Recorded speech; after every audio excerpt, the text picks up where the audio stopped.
bien, bonjour à toutes et à tous, c'est Météo37, j'espère que vous allez bien en tout cas, moi ça va super et aujourd'hui on se retrouve pour cette nouvelle vidéo, ce nouveau point météo où nous allons parler de la situation à venir sur notre pays pour ces prochains jours, notamment entre cette fin décembre et ce début janvier avec un fort coup de vent attendu notamment entre ce 30 et ce 31 décembre et beaucoup de précipitations attendues entre cette fin décembre et ce début janvier.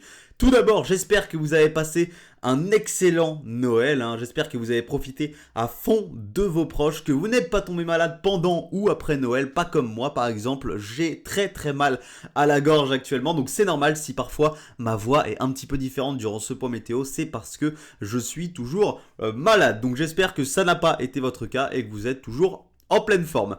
Donc, je vais vous montrer d'abord le modèle GFS en général pour qu'on regarde les centres d'action et ensuite, plus en détail, j'irai sur le modèle Arome pour parler de ce fort coup de vent. Donc, sur GFS, on voit, qu'est-ce qu'on voit actuellement? Eh bien, on voit ce courant d'ouest actuellement qui est sur notre pays. Alors, un courant d'ouest pas très actif, vous le voyez, globalement on a des hautes pressions qui sont très proches de notre pays, donc on a vraiment pas grand chose au niveau précipitation, on a quelques petites pluies, quelques petites averses qui passent par-ci par-là sur notre pays, mais c'est vraiment pas grand chose, vraiment rien du tout on peut dire, puisqu'on a des hautes pressions qui sont quand même assez proches de notre pays. Mais tout cela va changer entre cette fin décembre et ce début janvier, ça va changer drastiquement même puisqu'on va avoir un retour en force de l'humidité, vous allez le voir. Alors ce qu'on va surveiller notamment pour cette fin décembre, c'est cette dépression ici à 990 hectopascales, ainsi que cette petite dépression juste à gauche ici à 990 hectopascales qui va également jouer un rôle sur l'influence, pour l'influence sur notre pays pour la toute fin décembre, vous allez le voir. Donc cette dépression ici, juste à droite, à l'intérieur de ce système dépressionnaire, elle va se creuser jusqu'à 965 hectopascales en se dirigeant progressivement vers l'Irlande et le Royaume-Uni. Donc cette dépression à 965 hectopascales en elle-même ici, elle va surtout influencer l'Irlande ici, l'Irlande du Nord, voilà, elle va pas trop nous influencer nous, mais par contre, regardez cette petite dépression ici à 995, celle dont je vous ai parlé juste avant, elle va venir se cacher dans le système dépressionnaire de la dépression beaucoup plus creuse, on le voit, elle va venir se cacher à l'intérieur de ce système dépressionnaire, elle est juste ici, on la voit, qui prend largement le dessus évidemment, c'est un système à 965 hectopascales, donc forcément il prend largement le dessus. Il cache un petit peu cette dépression secondaire ici, mais on la voit, elle est toujours présente, et regardez, elle fait son petit bonhomme de chemin jusqu'au Royaume-Uni, et on la voit, elle est ici maintenant. C'est toujours la même, on la voit qui essaie de se développer de nouveau, mais elle ne réussira pas à se développer davantage et elle va tout simplement rejoindre ici le système à 970 hectopascales. Mais le fait qu'on ait cette petite dépression secondaire en périphérie de la dépression principale, la dépression mère juste ici, eh bien ça permet un resserrement des isobars un petit peu plus important, notamment sur le nord-ouest du pays ici, donc un renforcement du vent à attendre entre le 30 et le 31 décembre, notamment sur un grand quart nord-ouest. On regardera juste après en détail les rafales de vent attendues avec Arome.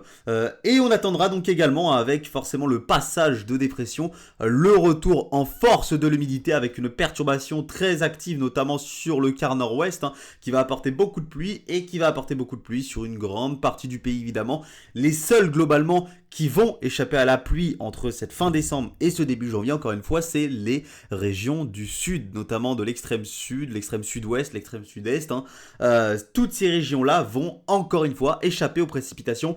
Et c'est malheureusement, limite dramatique, j'ai envie de dire, pour le pourtour méditerranéen, notamment autour du Languedoc-Roussillon, autour de la Méditerranée. On est sur une année très sèche, une année record de sécheresse sur ces secteurs. Et pour l'instant, ça n'a pas l'air de vouloir s'arranger malheureusement. Voilà, c'est également très sec, on l'oublie beaucoup, on n'en parle pas beaucoup, mais sur l'est de la Corse, sur une grande moitié est de la Corse, on a des sols très secs, on a vraiment une atmosphère très sèche dans l'est de la Corse, on n'en parle pas beaucoup, mais c'est aussi dramatique que ce qui se passe actuellement dans le Languedoc-Roussillon. Donc ne pas oublier la Corse également.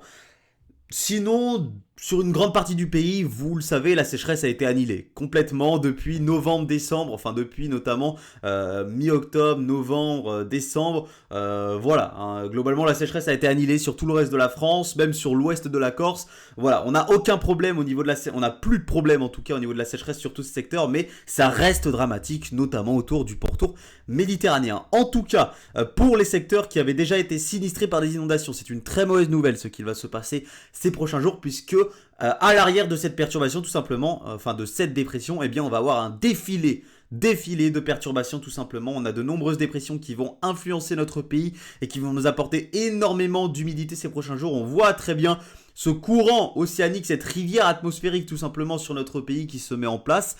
Donc beaucoup de précipitations à attendre, notamment sur les régions de la moitié nord. Donc beaucoup de précipitations à attendre sur l'extrême nord, le centre-ouest, l'ouest du massif central, évidemment vers les reliefs du Jura, des Vosges, des Alpes, hein, on le sait, les précipitations qui viennent se bloquer sur les reliefs. Donc beaucoup de pluie à attendre globalement, notamment sur les régions de la moitié nord. Hein. Et donc sur les régions qui avaient déjà connu des crues, des inondations, eh bien on a de nouveau ce risque de crues et d'inondations qui va apparaître entre cette fin décembre et ce début janvier. Donc soyez extrêmement prudents, notamment si vous habitez des secteurs qui avaient déjà été sinistrés, puisque la situation va de nouveau se dégrader entre cette fin décembre et ce début d'année 2024.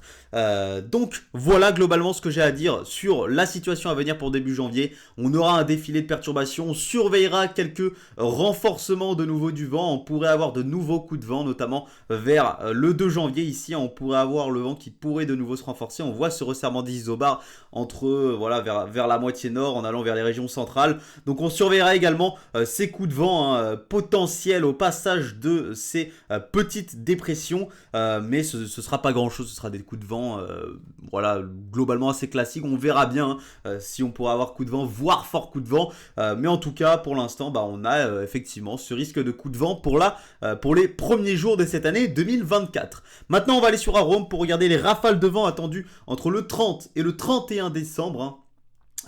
Et vous allez le voir, on va vraiment être sur des valeurs de forts coups de vent, hein, tout simplement. Alors tac, on va avancer directement jusqu'aux 51h. Alors vous le voyez, on a le risque le plus fort. Déjà on va parler des côtes en premier. Les risques de rafales de vent les plus fortes sur les côtes seront notamment pour les secteurs s'étendant des côtes de la Charente-Maritime jusqu'à la basse Normandie.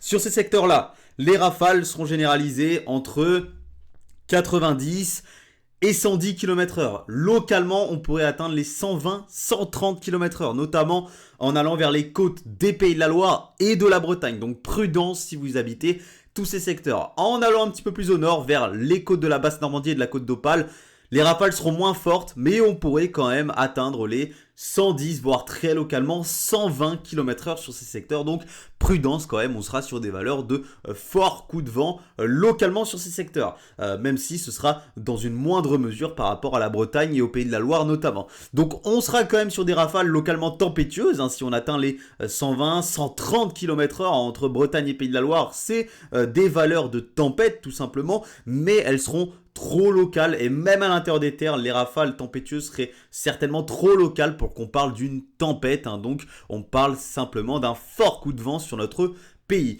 À l'intérieur des terres, donc, on va y venir, hein, entre la Bretagne, la basse Normandie, les Pays de la Loire, le centre Val de Loire. Attention à des rafales entre 80-90 km/h, localement 100 km/h sur ces secteurs, donc soyez extrêmement prudents. Alors vous voyez que Arome modélise parfois des rafales jusqu'à 120-130.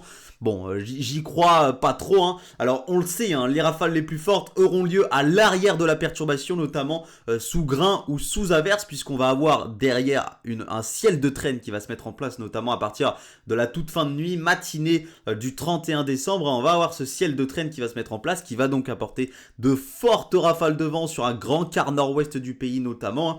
Donc, prudence quand même à des rafales qui localement pourrait atteindre, voire très très localement dépasser les 100 km/h entre les régions que je vous ai citées, hein, Bretagne, Pays de la Loire, Basse Normandie, Centre-Val de Loire et une partie nord de la région Poitou-Charentes.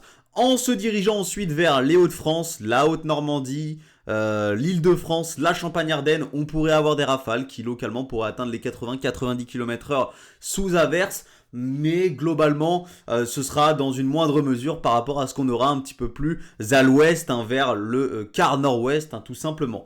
Mais voilà, prudence quand même, hein, sous ces averses, hein, assez fortes rafales de vent, en tout cas ces rafales de vent qui vont se renforcer. Donc prudence, hein, prudence entre ce 30 et ce 31 décembre, notamment déjà si vous habitez sur les côtes, le vent va largement se renforcer, hein, pour atteindre localement, comme je vous ai dit, 120 à 130 km/h, notamment entre Pays de la Loire et Bretagne. Et attention également à l'intérieur des terres à des rafales qui pourraient, pourquoi pas localement, atteindre voire légèrement dépasser les 100 km/h entre Pays de la Loire, Bretagne, Basse-Normandie et Centre-Val de Loire et Nord-Poitou-Charentes notamment. Merci à tous donc d'avoir suivi ce point météo. Je ne vous referai certainement pas de point météo avant l'année 2024. Donc je vous souhaite à tous une excellente nouvelle année.